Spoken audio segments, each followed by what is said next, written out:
నమస్తే.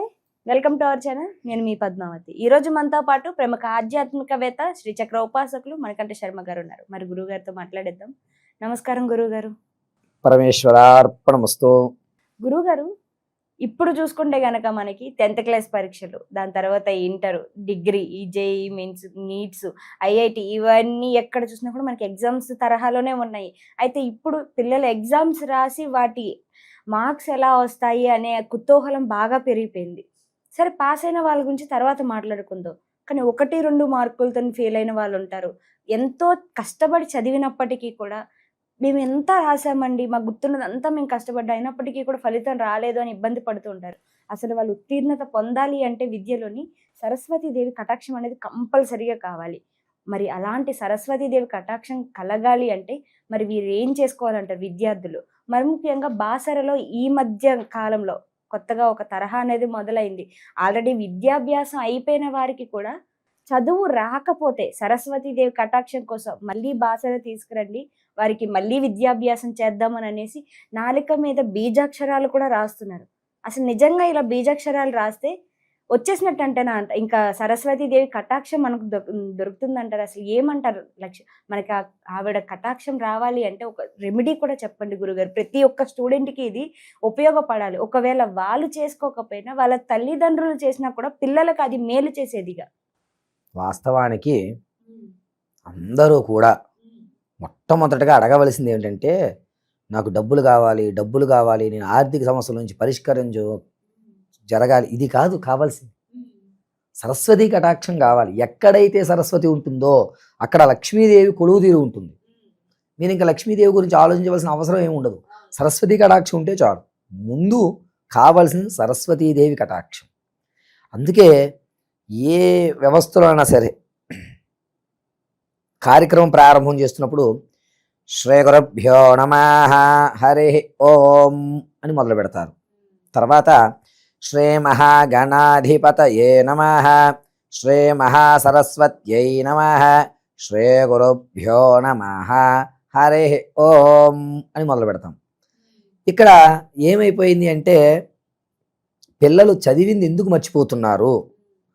తల్లిదండ్రులు ఇంత కష్టపడి రాత్రనక పగలనక రెక్కలు ముక్కలు చేసుకుని రూపాయి తీసుకొచ్చి వేలకు వేలు కాలేజీలు ఫీజులు కట్టినా నువ్వు సరిగ్గా చదవలేకపోతున్నావురా, అసలు నీకేమవుతోంది అనేటువంటి ఒక బాధాయుక్తంతో ఎందుకు జరుగుతోంది అంటే, దీనంతటికి కారణం ఒకటే. మొట్టమొదటిది, పిల్లవాడికి ముందు మీరు సంస్కారం నేర్పకపోవడం. గురువు మొట్టమొదటగా నీకు ఆలు రాయించిన గురువు ఎవరో ఆయనకి నమస్కారం చేయించాలి. ప్రతిరోజు కూడా వేకువజామున 5ంటికి 4 గంటలకి లేవక్కర్లా, 6ంటికి 6:30కే లేవండి. కానీ నీకు ఎవరైతే పాఠం నేర్పుతున్నారో గురువుకి నమస్కారం చేసుకోవడం నేర్చుకోండి. ముందు వేదం చదువుతున్న పిల్లలు ప్రతి నిత్యము కూడా గురువు స్మరణ చేస్తారు. గురువు లేని విద్య గుడ్డి విద్య అంటారు. కారణం అది. కాబట్టి మొట్టమొదటిగా టీచర్లకి గౌరవం ఇవ్వడం నేర్చుకోవాలి. ఒకటి. రెండోది, పిల్లవాడు ఏ విధంగా చదవాలి, సరస్వతి కటాక్షం ఉండాలంటే వీడికి ఏమి చేయాలి అంటే, నువ్వు ఎంత చదివిన ఇంతేరా, నిన్ను మార్చలేం, భగవంతుడి మళ్ళా వచ్చి సృష్టించిన నువ్వు మారవు అంతే. ఆ నెగిటివ్లు చెప్పకండి పిల్లలకి. You are a super kid, అందరికంటే నువ్వు డిఫరెంట్, నీలో ఒక కొత్తతనం ఉంటుంది. అందరూ 2 గంటలు చదివి నువ్వు అరగంట చదువు సరిపోతుంది నీకు. అలా పిల్లవాడికి ఫస్ట్ మైండ్ ఇవ్వండి. ఫస్ట్ ఇవ్వాల్సింది గురువుకి సంస్కారం. టీచర్ ఎక్కడ కనబడినా ఈ రోజులకి మీరు ఊళ్ళల్లో గవర్నమెంట్ స్కూల్లో చదివిన వాళ్ళు ఉద్యోగాలు సంపాదించేసిన తర్వాత ఊరు వెళ్ళిన తర్వాత టీచర్ కనబడే, టీచర్ గారు బాగున్నారండి అని అడుగుతారు. ఇప్పుడు కాలేజ్ నుంచి బయటకు రాగానే టీచర్ ఎవరు, ఈయనవడు. టీచర్ పక్కనే బండి వేసుకుని సరై ఇరై అంటూ వెళ్తుంటాడు. సంస్కారం ఫస్ట్ ఉంటే సరస్వతి ముందు మన ఇంటికి వస్తుంది. ఇంటికి వచ్చిన తర్వాత ఆ సరస్వతీదేవిని ఆరాధించే పద్ధతి వేరేగా ఉంటుంది. ఏంటంటే ఫస్ట్ నీలో పాజిటివ్ నింపండి. ఇది కాకపోతే ఇంకోటి, ఈరోజు ఈ బట్టలు కట్టావు, రేపు పొద్దున్న ఇంకోటి కడతాం. మోడల్స్ ఎన్ని వస్తాయి? ఇక్కడితో అయిపోతుంది కదా జీవితం. చదువుకుని గవర్నమెంట్ ఉద్యోగాలు చేసేవాళ్ళు బతుకుతున్నారా ప్రపంచంలో? ప్రైవేట్ కంపెనీలు చేసిన వాళ్ళు బతకడం లేదా? అలా మోటివేట్ చేయండి పిల్లలకి. ఇది కాకపోతే ఏముందిరా, నీలో ఏదో టాలెంట్ ఉందా, అందువల్ల నువ్వు ఇది ఆగిపోయావు అని చెప్పండి. మూడోది, పిల్లవాడు చదువుకోవాలి అంటే దానికి ఒక పద్ధతి ఉంది. 24 గంటలు చదవకూడదు. 24 గంటలు చదివేసాడు అనుకోండి, శరీరం లావు అయిపోతుంది, ఎసిడిటీస్ ఇవన్నీ వచ్చేస్తాయి, రోగాలు వచ్చేస్తాయి. మనం గవర్నమెంట్ స్కూల్లో చదువుకున్నప్పుడు ఆటలు ఎక్కువ, శరీరం అలిసేది కాదు. చదువుకున్నప్పుడు మేధస్సు ఉత్తీర్ణతమైంది. కాబట్టి పిల్లవాడిని ఎలా చదివించుకోవాలి అంటే, రాత్రి వేళ ఒక చాప్టర్ చదివించండి, ఒక క్వశ్చన్ చదివించండి, లేదా 2 క్వశ్చన్లు చదివించుకోండి అమ్మ, మీ ఇష్టం. ఒక్కొక్క సబ్జెక్ట్ నుంచి ఒక క్వశ్చన్. 8 to 10. టీవీ పెట్టుకోకూడదు, ఫోన్ ఉండకూడదు, ఈ 2 భూతాలు దగ్గరికి రాకూడదు. ఒక క్వశ్చన్ చదవమనండి, పుస్తకం మూసేసి పడుకోబెట్టండి పిల్ల. తర్వాత రోజు పొద్దున్నే లేచి 5 గంటలకి నిద్ర లేపి మొహం కడుక్కుని కూర్చుని నిన్న రాత్రి ఏదైతే క్వశ్చన్ చదివాడో అదే క్వశ్చన్ చదవమనండి. పొద్దుటే బ్రెయిన్లో ఫిక్స్ అయిపోతుంది. అర్థమైందండి? మొహం కడుక్కుని వచ్చి అదే క్వశ్చన్ చదవాలి, బ్రెయిన్లో ఫిక్స్ అయిపోతుంది. 2, తర్వాత ఆ క్వశ్చన్ చదివేసుకున్న తర్వాత అదే క్వశ్చన్ 2 సార్లు చదివేసి పుస్తకం మూసేసి స్నానం చేసి సరస్వతీ కటాక్షం, సరస్వతీ సూక్తం అని కూడా మీకు దొరుకుతుంది. ఆ సరస్వతీ సూక్తం విని కొబ్బరి నూనెతో దీపం పెట్టుకుని పసుపు పుష్పం అమ్మవారి పాదాల దగ్గర పెట్టి, మనకి ఈ పరిమాణంలో జవ్వాది అని దొరుకుతుంది, అది శరీరానికి రాసుకోవాలి. సెంటు కింద, సెంట్లు పౌడర్లు కొట్టకూడదు, జవ్వాదే రాసుకోవాలి. రాసుకుని మళ్ళీ పుస్తకం తీసి చదువుకోవాలి. ఒక్క అరగంట సేపు కదలకుండా ఒక దగ్గర కూర్చోబెట్టి చదివించాడు. అటు ఇటు కదులుతాను, కాలు ఊపుకుంటూ చదువుతా, మంచం మీద పడుకుని చదువుతా, ఇది కాదు. ఒక స్థిరత్వమైన ప్లేస్లో కూర్చొని చదవమానండి. అది ఎక్కడన్నా కానీ ఒక టేబుల్, ఒక చైరు, ఒక లైటు, ఒక వాటర్ బాటిల్, అంతే. చదువుకోవడానికి కావాల్సిన సామాన్లు పుస్తకం, పెన్ను, పెన్సిలు, ఎరేజరు, స్కేలు, ఒక వాటర్ బాటిల్, ఒక లైటు, ఒక టేబుల్, ఒక చైరు, ఇంకేమీ ఉంచకండి. Laptop, tab, TV. మీరు టీవీ చూడకపోతే నష్టమేమీ లేదు, యూట్యూబ్లో మళ్ళీ చూసుకోండి. పిల్లవాడికి ఆ స్పేస్ ఇవ్వండి.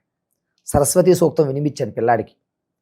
ఒరే నువ్వు చదువుకుంటున్నావు కదా, క్లాస్ టీచర్కి ఒకసారి మనసులో నమస్కారం చేసి చదువు అని చెప్పండి. ఖచ్చితంగా కటాక్షం. ఇది వరకు పిల్లలు ఏం చదవాలేదు టీచర్ నిర్ణయించేవాడు. నువ్వు బైపీసీ చదువుకో, నువ్వు సిఈసీకి ఒరే నువ్వు ఇంజనీరింగ్ చదవరా అని చెప్పేవారు. ఎందుకని అంటే అక్కడ సంస్కారయుతమైనటువంటి చదువు ఏర్పరిచేవారు. పూజలు పునస్కారాలు తల్లిదండ్రులు ఏం చేసేవారంటే, సరస్వతీదేవిని ఆరాధన చేసిన తర్వాత ఆవిడికి పెట్టిన నైవేద్యం తీసుకొచ్చి పిల్లవాడికి పెట్టేవారు. ఎగ్జామ్స్కి ముందులో వారం రోజుల ముందు సరస్వతీదేవి ఫోటో ఒకటి అక్కడ పెట్టి అమ్మవారికి పాయసం నైవేద్యంగా పెట్టి పిల్లవాడు చదివేసుకున్న తర్వాత ఆ పాయసం తినిపించేయండి. ఇంక మీరు దేవాలయాలకు వెళ్ళకపోయినా పర్వాలా, తినిపించండి. నాలిక స్పష్టత. పరవాన్నమే ఎందుకు అడుగుతారంటే, పరవాన్నంలో బెల్లం అనేటువంటిది కలపడం వల్ల నరాలు ఉత్తేజితం అవుతాయి, అప్పుడు సరస్వతి కటాక్షం లభిస్తుంది. ఇక భాషలో బీజాక్షరాలు మళ్ళా తిరిగి అక్షరాలు ఒక్కసారి రాసిన తర్వాత మార్పు ఉండదు. మీరు అక్షరాభ్యాసం ముహూర్తం పెట్టించి బాసర వెళ్ళి రాయించుకుంటారు.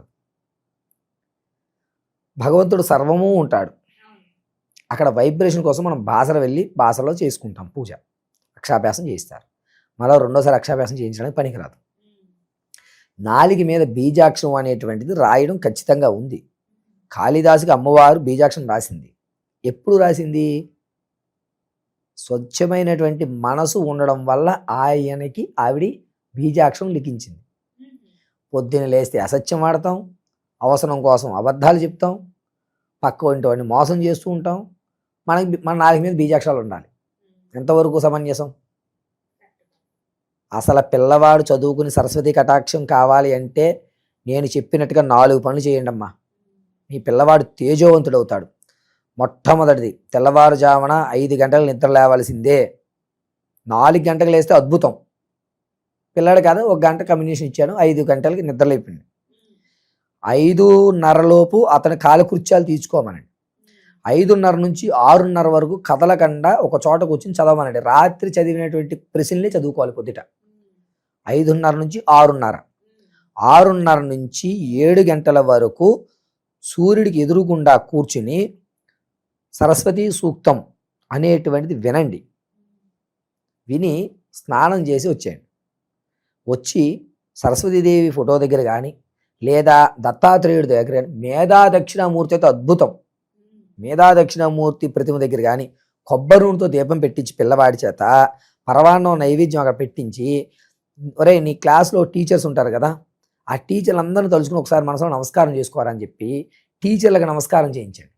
మనసులోనే ఆ క్లాస్ టీచర్ ఉంటారు, క్లాస్ టీచర్కి మనసులో నమస్కారం చేయించండి. ఆ తర్వాత వాడి పని వాడిని చేసుకోమనండి. సాయంత్రం ఇంటికి రాగానే ఫస్ట్ చేయాల్సిన పని కాళ్ళు చేతులు శుభ్రంగా కడుక్కుని మొహం మీద చల్లటి నీళ్లు కడుక్కుని శుభ్రంగా తుడుచుకుని పొద్దుట పెట్టినటువంటి పరవాన్న నైవేద్యం పెట్టేయండి వాడికి. పెట్టిన తర్వాత ఒక అరగంట సేపు వాడికి నచ్చిన పాట వినమనండి. ఆ తర్వాత వాడిని పొద్దున్న ఎక్కడైతే కూర్చోబెట్టారో అక్కడ కూర్చోబెట్టి మళ్ళా సరస్వతి సూక్తం వినిపించండి. వినిపించిన తర్వాత శ్రీ మహా సరస్వత్యై నమః, వేద వేద మహాగాయత్ర్యై నమః, శ్రీమేధా దక్షిణామూర్తయే నమః అని ఈ 3 చెప్పుకుని అప్పుడు పిల్లవాడిని మళ్ళా పుస్తకం తీసి చదువుకోమని 2 hours పుస్తకం మూయించండి. రాత్రి పడుకున్నప్పుడు ఖచ్చితంగా ఆవు పాలు దొరికితే ఆవు పాలు పిల్లవాడికి ఇవ్వండి. ప్లేన్, దాంట్లో బూస్ట్ వేస్తా, వేవా వేస్తా, మాల్టో వేస్తా కాదు, పాలు మాత్రం ఇవ్వండి. పొద్దున పనులు చేసుకోమనండి. నాలుగు మీద బీజాక్షరాలు రాయవలసిన అవసరం ఉండదు. మీ పిల్లవాడు ఫెయిల్ అయ్యాడనేటువంటి క్వశ్చనే ఉండదు.